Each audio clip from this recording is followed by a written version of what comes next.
Nagkaroon na nga ng bagong design ng Gilas Pilipinas jersey at ito nga ay dinisenyo ng Nike at talaga namang tuwang-tuwa ang mga Gilas players at sobra nilang piniplex at sobra nilang excited gamitin sa Olympic qualifying tournament. Ngunit sa kabila nga ng magandang design ng Nike ay kino-question pa rin ito at may mga hindi nga sumasang-ayon sa kulay na inilagay ng Nike. Ang sabi kasi nung nagrereklamo sa mga hindi po nakakaalam lalo na sa Nike, ito po ang official shades ng blue. Ayon sa Batas RA 8491, Flag and Heraldic Code of the Philippines, Section 28, the technical specification shall be as follows. The blue color shall bear cable number 80173. Ito po yun, hindi yung baby sky blue na kulay ng Gilas jersey na ginawa nyo. At kung kayo naman ang tatanungin, sa tingin nyo ay may mali ba sa disenyo ng Nike para sa uniform ng Gilas Pilipinas? Maaari kayong magbigay ng komento sa comment section. Samantalang marami naman ang nagsasabi na kulang daw talaga ang 10 days practice ng Gilas Pilipinas at gayon na rin ang kanilang 3 tune-up games na pag-iiwanan na raw talaga tayo ng ating mga makakalaban, partikular na ang Latvia at gayon na rin ng Georgia. Ang pwede na nga lang daw asahan ng Gilas Pilipinas ang posibleng napakagandang game plan ni Coach Tim Cone, ngunit nakasalalay pa rin yan sa mga Gilas players kung paano nga nila gagawin ng maayos. At bukod nga sa maikling practice ay problema rin ng mga Gilas players dahil ayon nga sa mga report ay 9 na lamang ang natitira sa official final 12 ni Coach Tim Cone, kaya naman ang SBP nga ay kumilos naman at binigyan nga ng opsyon ng Gilas Pilipinas at nagdagdag nga sila ng mga posibleng ilagay sa roster ng Gilas Pilipinas sa Olympic qualifying tournament.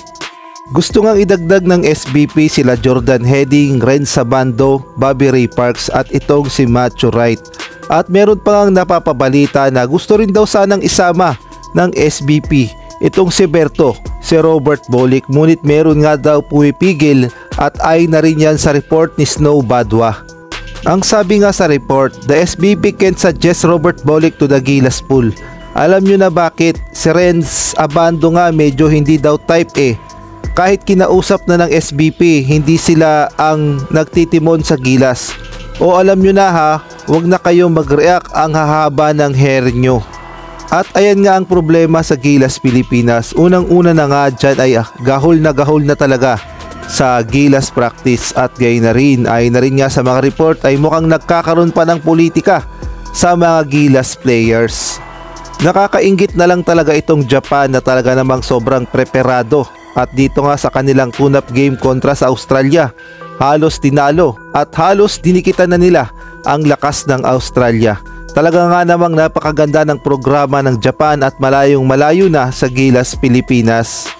Samantalang update naman tayo sa mga makakalaban ng Gilas Pilipinas, ang Georgia at gayon na rin ang Latvia. At dito nga makikita natin na talaga namang sobrang preparado na ang Latvia at gayon na rin ang Georgia at handang-handa na sila sa paparating na Olympic qualifying tournament.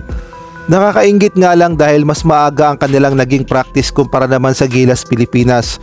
At ang maganda pa nga ay kahit na ongoing ang kanilang liga sa kanilang mga bansa ay pinapayagan na silang mag-practice para nga sa Olympic qualifying tournament. Samantalang sa ibang balita naman, nilabas na nga ang lineup ng Taiwan Mustang kontra nga sa Gilas Pilipinas at mamaya na nga sila maghaharap sa ganap na 6 PM ng gabi sa PhilSports Arena. At take note, wala ngang bayad ang admission. At eto nga yung naka-lineup sa Taiwan Mustang. Unang-una nga dyan ang ating kababayang si Alex Cabagnot, DeMarcus Casin, Quinn Cook, Tevis Robinson, Oscar Lopez Jr., Ethan Chong, Samuel De Guara, Rashawn McCarthy, Dwight Howard, Jeffrey Yan, Gio Chu at itong si Xiongxi Wang. Ang good news naman ay mukhang makakapaglaro mamaya si Dwight Howard, ngunit hindi pa kayad 100% na sigurado. Ngunit dito nga sa kanyang ipinost ay makikita natin na kasama niya na ang Taiwan Mustang.